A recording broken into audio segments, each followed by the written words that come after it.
dan takarar gamna masu girma tsoffin kakakin majalisu da masu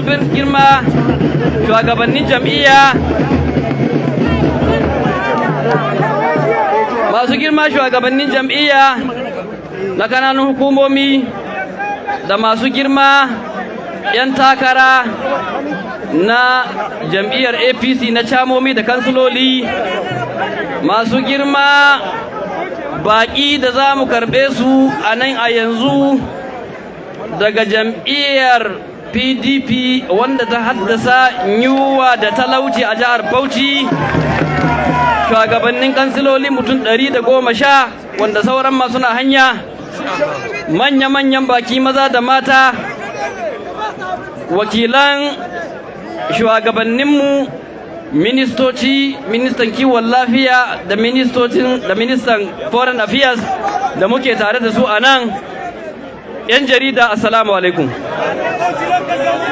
To bayan godiya wa Allah madaukakin sarki, yau dai ga muna a headquarter na jam'iyyar mu ba dan komai ba sai dan mu kaddamar da yakin neman zaben kananun hukumomi da aka ayyana za a yi shi ranar 17 ga wata insha Allah ta'ala.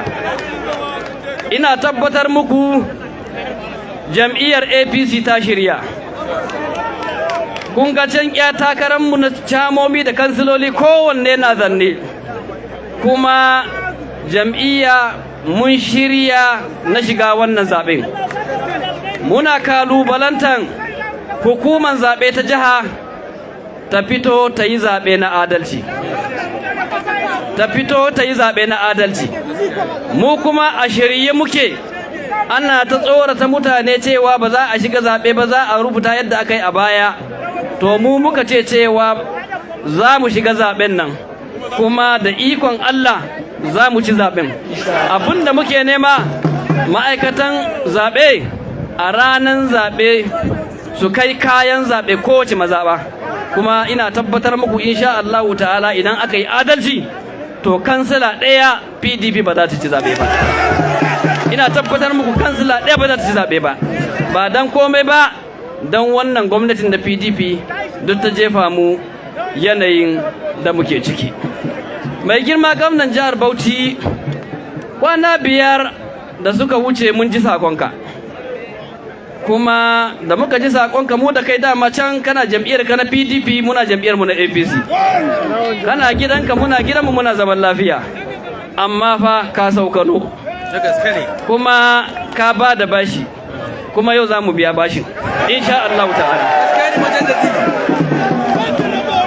Mun ji sakonka wa mai girma shugaban kasa, kuma mun ji sakonka wa mutanen APC. Kowa ya sani mai girma shugaban kasa ba sa'anka bane a siyasa. Ni sanata da ke wakiltan Bauchi ta Kudu, ni ne sa'anka, ni ne ajinka a siyasa.